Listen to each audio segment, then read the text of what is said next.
오늘 본문의 말씀 다 같이 이제 1절과 7절 말씀을 읽어보도록 하겠습니다. 원조 교회의 모습입니다. 1절, 7절입니다. 시작. 그때 제자가 더 많아졌는데 헬라파 유대인들이 자기의 과부들이 매일의 구제에 빠짐으로 히브리파 사람을 원망하니 7절. 하나님의 말씀이 점점 왕성하여 예루살렘에 있는 제자의 수가 더 심히 많아지고 허다한 제사장의 무리도 이 도에 복종하니라. 아멘. 우리 교회가 금년에 바로 오늘 이 날이 1970년 4월 23일 시작된, 탄생된, 설립된 53번째 생일날입니다. 우리 교회 모습이 원조 교회의 모습으로 닮고 그 원조 교회의 모습의 DNA가 우리 속에 있어야 돼요. 그러려면 어떤 교회가 되어야 할 것이냐? 오늘 1절 7절에 보면 많아졌다는 표현이 나와요. 이제는 무엇입니까? 제자가 더 많아졌는데 7절 제자의 수가 더 심히 많아지고 그랬습니다. 원래 교회 시작은 예수님이 12명의 제자로부터 시작되었어요. 그리고 오순절에 사도행전 2장에 보면은 120명이 모여서 이제 교회 규모가 시작되었습니다. 그것이 사도행전 아시다시피 2장 41절에 보면 120명이 3,000명으로 수가 부흥합니다. 사도행전 4장 4절에 보면 남자만 5,000명이에요. 남자만. 그러니까 여성들이나 아동들이나 따져볼 때 10,000명이 넘을 수도 있고 가늠할 수 없지만 남성들만 5,000명입니다. 보십시오. 12명, 120명, 3,000명, 5,000명. 엄청난 폭발이 이루어진 거예요. 그러면 오늘 이 본문의 말씀 6장 즈음에 제자의 수가 더 많아졌다라고 할 때 숫자가 많아졌다는 거잖아요. 머릿수가 많아졌다는 거잖아요. 모이는 사람들이 많아졌다는 거잖아요. 대체 얼마만큼 많아졌을까? 그냥 우리 전라도 말로 겁나게 많아졌을까? 렌스키라는 성경 주석가는 여러 문헌을 통해서 그 당시에 초대교회 교인들의 예루살렘 교회의 회집수를 추적을 해봤습니다. 그러나 맞는지는 모르지만 여러 고증을 거쳐 단계를 거쳐 그가 발표한 내용에 의하면 이 당시의 예루살렘 교회 교인은 따라합니다. 25,000명. 따라해도 안 놀라는 건 얼마나 이 얘기야 놀라실까요? 그래요. 그랬어요 여기서. 12명에서 시작한 교회가 어림잡아 25,000명 이쪽 저쪽 더 될 수도 있겠죠. 그러면 배로 따지면 2088배요. 엄청난 부흥이 이루어진 거예요. 이러한 대폭발의 부흥, 전무후무한 부흥은 바로 뭡니까? 기독교가 호평받고 환영받고 인정받는 평안시대가 아니에요. 핍박받고 조소받고 멸시받고 천대받고 체포당하고 위험 속에 놓여있는 이 위기 상황, 풍전등화의 상황인데도 2088배가 성장하렸어. 이건 누구 때문이지요? 무엇이 있겠죠? 베드로의 설교력이 뛰어나서 12제자의 일심동체가 되어서, 물론 일심동체가 되었죠. 그들의 탁월한 행정력이 뛰어나고 시스템이나 조직이나 여러 전반적인 인프라 구성을 잘 해가지고 모든 것들이 완벽에 가까운 체계를 갖춰서 교회가 부흥했을까? No. 오늘에서야 비로소 행정이라는 직임이, 조직이 세워지기 시작하는 6장입니다. 그런데 여기 보면 제자의 수라고 나와 있습니다. 제자라고 나와 있어요. 이전에는 신자의 수가 더 많아졌다, 믿는 자가 더 많아졌다 나와 있는데 여기는 신자, 믿는 자를 거쳐서 뭐요? 제자요. 제자라고 하는 호칭으로 명명할 때는 이들의 상태가 어떨까요? 예전엔 예수님 모른다고 부인했던 사람들, 도망치기 일쑤였던 사람들, 손해볼까봐, 피해당할까봐, 위험에 빠질까봐 감추고 도망가고 멀찍이고 발 빼놓고 이제는 여차하면 36개 주량량을 놀려고 했던 사람들, 아니면 호기심이든 아니면 무언가에 얻어내려고 하는 기대 욕구든 아니면 구경꾼이든 뭔가 중심으로 되어 있지 않은 사람들의 수가 많았는데 제자의 수가 많았다는 건 뭐예요? 여러분, 이 제자라고 하는 것은 마세테스라는 말입니다. 자, 따라합니다. 희생하는 사람, 증거하는 사람, 목숨 거는 사람, 순교자란 얘기예요. 핍박과 박해 시대인데요, 희생을 해요. 자기 예수 믿는 일당이라고 하는 것이 드러나면요, 어려움 당하는 건 당연하잖아요. 여러분, 지금도 종교 자유시대이기 때문에 핍박시대는 아닙니다. 우리 예수 믿는다고 누가 체포해 갑니까? 그런다고 누가 우리를 구금을 하던가요? 그러나 개독교라고 욕먹고 있잖아요. 교회에 대해서 얼마나 희롱하고 조소하고 타파돼야 되고 멸절돼야 되고 없어질 타도의 대상으로 욕먹는 시대, 드러내놓고 주님 증거하십니까? 내가 예수 믿는 사람으로서 당당하게 부끄러움 없이 멸시받고 침뱉음 받고 손가락질 받고 업신여김을 받아도 부끄러우지 않아요? 이런 사람의 수가 많아졌다는 얘기입니다. 이건 뭘까요? 여차하면 손해보면 이제는 눈 딱 감고 모른 척하고, 저 몰라요, 모르는 사람이에요, 저 예수 믿는 사람 아니에요, 저하고 상관없는 사람들이에요, 아이고 나한테 그런 소리 하지 마세요, 나보고 예수쟁이라니요. 이랬던 사람들이, 목숨 거는 사람들, 피 흘릴 각오가 되어 있는 사람들, 모욕당해도 전혀 억울해하지 않는 사람들의 수가 많아졌다는 거예요. 저도 목사고 여러분 항존직자들이십니다. 여러분, 오늘 본문의 말씀에 보니까 다 같이 6절을 한번 읽어보시죠. 6절. 자, 읽습니다. 사도들 앞에 세우니 사도들이 기도하고 그들에게 뭐하니라? 안수하니라. 우리 교회에서 안수하는 직이 있습니다. 교회 헌법에 따라 목사, 장로, 권사, 안수집사. 안수한다는 것은 특권이지요. 특별히 당신들은 교회에서 계급이 높습니다. 직급이 특별납니다. 당신들은 여느 사람이 아닌 아주 뛰어난 독보적인 특명의 존재입니다라고 하는 것일까요? 구약 성경에 안수하는 건 짐승에게 안수해, 소나 양이나 염소나. 안수하는 것은 하나님께 바쳐지는 뭐요? 희생? 제물이요. 안수 제물은요, 피가 다 쏟아내야 돼. 가죽 싹 벗겨져야 돼. 좀 너무 극단적인 묘사라 좀 그렇습니까? 지방 싹 제거해야 돼. 살코기로 하나님께 태워드려야 돼. 죽는 직입니다. 피 흘리는 직입니다. 목숨 거는 직입니다. 원조교회 교인들의 모습은 주를 향해 주 안에 주님에 의해 살기를 원하는 열망이 컸던 교회인 것입니다. 사도행전에 나타나 있는 교회 이전에 예수님은 감추어진 비밀처럼 마태복음 16장 18절에 교회 설계도를 탁하니 제자들에게 공개하셨습니다. 그게 뭘까요? 또 내가 내게 이르노니 너는 베드로라, 내 이름에 내 이 반석 위에 내 교회를 세우리니 음부의 권세가 이기지 못하리라. 이렇게 선포하셨어요. 여기서 중요한 것은 바로 따라합니다. 내 교회, 내가 세우리라.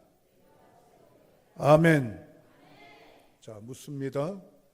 순천세광교회는 누구 교회예요? 우리 교회, 맞아, 우리 교회. 그런데 궁극적으로 하나님 교회잖아요. 주님의 교회잖아요. 아멘? 에이, 그거 몰라요? 다 알죠? 맞아요. 다 알아요. 그러나 상식선에서는 알지만은 의식 속에서 고백하고 확신하고 이 중심 갖기가 어렵습니다. 하나님이 내 교회라 그랬어요. 목사교회도 아니, 어느 특정인의 교회도 아닙니다. 어느 기득권의 교회도 아니고 어느 특별한 존재의 교회도 아닙니다. 누구의 교회? 주님의 교회예요. 우리는 주님 앞에 내가 앉을 자리를 내어드려야 돼요. 내가 받을 박수, 내가 주목받을 것, 내가 얼마든지 드러내고 광포할 것들을 주님께 드리고 주님을 높이고 주님을 세워야 될 줄로 믿습니다. 세우리라 그랬어요. 이건 미래형으로 나와 있습니다. 다시 말하면 세운다는 얘기는 보수 리모델링이 아니에요. 무에서 유를 만들어 가신다는 얘기예요. 다시 말하면 우리가 볼 때 교회가요, 사람들이 모이다 보니까 냄새도 나고 삐뚤어진 것도 있고 양해안 차는 것도 있고 문제점도 있고 우리가 볼 땐 정말 불만스러운 게 많아요. 그렇지 않아요? 여러분 보실 때 목사를 보더라도 다 양찹니까? 우리가 우리를 놓고 보더라도 나도 내 자신도 문제지만 서로를 놓고 보더라도 볼매미 많잖아요. 불만이 말이지요. 그렇다고 해서 우리가 세워요? 개혁해야 돼, 뜯어 고쳐야 돼, 제도 고쳐야 돼, 이거 해야 돼, 저거 해야 돼, 이렇게 해야 돼. NO! 가만히 있으란 얘기 아니에요. 하나님이 우리를 쓰시지만은 하나님의 교회를 하나님이 세워가신 원리 앞에 내어드리고 우리는 그 질서에 따라가는 자가 되어야 될 줄로 믿습니다. 초대교회가 핍박으로 무너져갈 때 하나님은 성 어거스틴을 들어서 교회가 교회되도록 사용하셨어요. 그리고 또한 유럽교회가 십자군 전쟁이나 페스트병 100년 전쟁으로 무너져갈 때 성 프란시스코를 들어서 하나님의 몸된 교회를 세워가셨어요. 교황권이 확장이 되어서 권력자 위에 교황이 최고의 위치에 오르고 로마 교회가 부패할 때 보잘것없었던 사제 마틴 루터를 통해 종교 개혁으로 교회를 새롭게 세워가셨어요. 또한 개혁 이후에 교회가 흔들릴 때 경건주의 운동을 통해 교회를 세워가셨고 미신과 사신과 우상과 식민지 지배로 무너져가는 이 땅에 선교사를 들어 하나님이 이 한국을 세우셨어요. 한국교회가 얼마나 부흥의 일로 있었습니까? 우리가 보더라도 교회가 썩었어, 문제가 많아, 나도 크리스찬이지만 정말 교회 이거 아니잖아 싶은 것들이 얼마나 많아요. 그래서 가난한 교인들도 많이 생기고 그래서 또 도는 교인들도 많이 생기고 코로나 때문에 더더욱 그렇죠. 코로나를 통해서 우리가 교회가 휘청합니다. 모이는 숫자도 70% 이상 올라가지 않은 교회가 태반이고요. 교회 예산도 줄었다고 그러고 모든 분위기와 여건이 침체했다고 그래서 교회는 이제 벼랑으로 떨어진다고 한숨을 쉬지만 천만의 말씀. 하나님의 어려운 시기에 또 다른 역사 바람과 새로운 역사를 주가 이루실 것을 우리는 분명히 보아야 합니다. 우리가 하는 게 아닙니다. 으쌰으쌰 한다고 되는 게 아니에요. 하나님께 맞추고 하나님을 주장하고 하나님의 역사를 믿을 때 하나님의 행하심을 기억하시길 주님의 이름으로 축복합니다. 그러므로 우리는 주님 사랑하시죠? 핏값으로 사신 이 교회를 사랑해야 됩니다. 마음에 안 들죠? 이 교회에 속해 있다는 자체, 어느 특정인과 같이 한다는 그 자체 싫을 수도 있어요. 그래도 주님이 사랑하시는 교회요. 그래도 존귀 여기는 교회요. 교회를 사랑할 때 신앙의 질서와 영적인 질서가 세워집니다. 교회를 사랑할 때 은혜가 내게 넘치고 하나님의 응답과 하나님의 역사가 내 안에서 충만하게 됩니다. 놀라운 원리 하나가 있어요. 교회가 파열음 나고 아파하면요, 나도 되는 게 없어요. 내 경제생활이나 가정생활이나 모든 것이요, 별개일 것 같으죠? 천만의 말씀이에요. 교회가 건강하고 활력 있고 생명력 있으면 나도 너도 우리 모두도 일터나 삶이나 모든 게 행복한 줄로 믿습니다. 53번째 생일을 맞는 저와 여러분들, 하나님의 피값에 교회에 주는 하나님이시고 그 하나님의 교회를 사랑하시는 저와 여러분 될 수 있기를 축복합니다. 두 번째, 거기 보면 헬라파 유대인들이, 헬라파 홀로 사는 여인들이 구제에 빠지는 걸 히브리파 사람들을 원망을 해요. 여러분, 본토 유대인들 가운데는 예수 믿는 사람도 있고요, 그 중에는 어떤 이유든지 사별 이후에 혼자 근근히 살아가는 미망인들이 있어요. 그런데 유대인들이 아닌 해외 동포나 교포나 이방인들 가운데 예수를 믿는 여인들이 있고, 그 중에 사별하고 혼자 지내는 여인들도 있어요. 같이 믿음의 공동체 안에 있어요. 이 믿음의 공동체의 색깔은 헬라파 또한 히브리파는 서로 달라요. 히브리파 유대인들의 특성은 뭡니까? 철저히 보수적이요, 율법적이에요, 원론적이에요. 헬라파 그리스도인들은 어쩐 줄 아세요? 개방, 진보, 자유로워요. 그러니까 정치 노선에서 뿐만 아니라 신앙에 있어서도 색깔이 다 각각 달라요. 우리 교인들 이렇게 면면히 보면 보수주의의 노선을 주장하고 따르는 분들도 많더라고요. 진보주의의 노선을 따르는 분도 많아요. 물론 또 중도도 있어요. 다 섞여 있습니다. 그러다 보면 정치 얘기하면 서로 불편해지니까 침묵하는 경우도 있고 서로 의견이 난상토론이 되는 경우도 있습니다. 이렇게 서로 다른 개체, 서로 다른 여건이 어떻게 하나가 되겠어요? 결국에는요, 서로 돕기 위한 아름다운 지혜로 구제적인 일을 하기 위해 최초의 직임 집사를 세워 소외당하고 어려움당하고 거부당한 사람 없도록 사랑의 조처를 취하는 겁니다. 여러분, 교회는요, 따라합니다. 가족입니다. 교회의 뜻이 그래요. 우주적이라고 하는 것이 두 번 쓰였지만 가족 개념이 원교회의 개념입니다. 우리 서로 달라요. 이름도 달라, 성도 달라, 배경, 출신, 여러 여건 다 달라요. 백날 가족이라고 그래봐야 구호로는, 단어로는 동감이 되는데 실제 삶의 영역은 진정 하나됨이 힘들어요.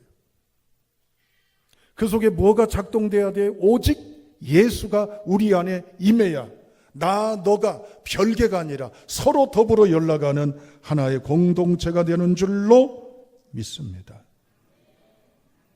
당시에 그리스 사람들은요, 사랑하면은요, 에로스를 많이 강조했어요. 남녀 간의 사랑. 그것은 뭘까요? 무엇 때문에 사랑해요. 매력 있어서, 마음씨 좋게 생겨서, 멋지게 생기고, 가진 게 많고, 배운 게 많고, 럭셔리하고, 여러 여건이 좋아서요. 그러나 그럴 때에는 이것이 충족되지 않으면 언제든지 변심하고 언제든지 외면하는 게 그 당시의 보편적인 사랑이에요. 그런데 유일하게 기독교의 사랑은 뭡니까? 아가페 사랑은 따라합니다. 그럼에도 불구하고, 그래요. 그럼에도 불구하고 마음에 안 들어, 창피할 지경이야, 저런 사람이 같이 있다는 게 너무나 싫어, 나하고 전혀 정반대요, 나하고 틀려, 그럼에도 불구하고 사랑의 대상, 섬김의 대상, 축복의 대상. 헬라파 유대인들하고 이젠 히브리파 유대인들하고 충돌할 수 있지만 하나가 되어주는 중심에 뭐예요? 오직 그리스도의 사랑이에요. 유대인들은 말이죠, 따지고 가르고 쳐내고 벽 쌓고 고개 돌리고 가리는 것이 많습니다. 그러다 보니 너 한번 두고 보자도 많을 수도 있고, 가만히 안 두겠다 태클 걸고 이젠 텃세 부리고 끼리끼리 뭉치고 군기 잡듯 위세 부리는 게 유대인들의 모습이에요. 그러나 그리스도인의 모습은 뭡니까? 그럼에도 불구하고 축복, 섬김, 포용, 함께함, 세움, 칭찬. 우리 세광교회는 이런 교회가 되어야 될 줄로 믿습니다. 자, 마지막으로 4절을 읽어보시죠. 4절을 읽습니다. 시작.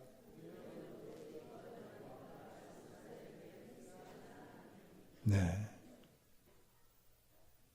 여러분, 교회 원조는요, 열심히 이 문제가 터지니까 서로 도와야 할 거 아닙니까? 그러나 그보다 중요한 게 뭐예요? 말씀과 기도의 중심교회예요. 우리가 하나님 앞에 사역을 합니다. 저는 목회를 하죠. 어떤 분은 식당에서 음식 준비하고 주차 안내하고 헌금 계수하고 구역 사역하고 기관 임원으로 교사로 찬양대로 장로직으로 권사직으로 집사직으로 일을 합니다. 하나님 기뻐하신 게 뭘까요? 오냐, 너 일 잘했다. 참 깔끔하게 잘한다. 너 정말 일 잘한다. 너 이렇게 힘든 걸 티 안 내고 잘하느냐? 이게 중요할까요? 하나님과 만남이 중요할까요? 교회가 놓치고 있는 것이 있어요. 저도 회개합니다. 저의 스케줄표에 보면 한 달 스케줄이 연예인 못지 않습니다. 빡빡합니다. 움직입니다. 실수 없도록 하려고 해냅니다. 그런데 죄송한 것이 있습니다. 뭔 줄 아세요? 하나님 없이 할 때가 솔직히 있었음을 회개합니다.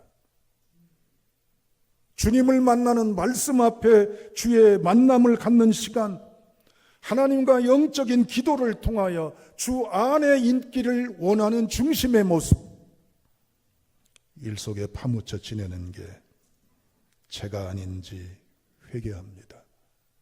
원래 교회는 일보다도 중요한 게 뭡니까? 하나님과의 관계예요. 주님 앞에 있는 저와 여러분 될 수 있기를 주님의 이름으로 축원합니다. 결론입니다. 53년 된 교회, 우리는 53년 된 교회 축을 원래 자리다 갖다 놓고 거기서부터 다시 점검하고 시작해야 되겠습니다. 이 교회 주인은 하나님이십니다. 하나님이 세워가십니다.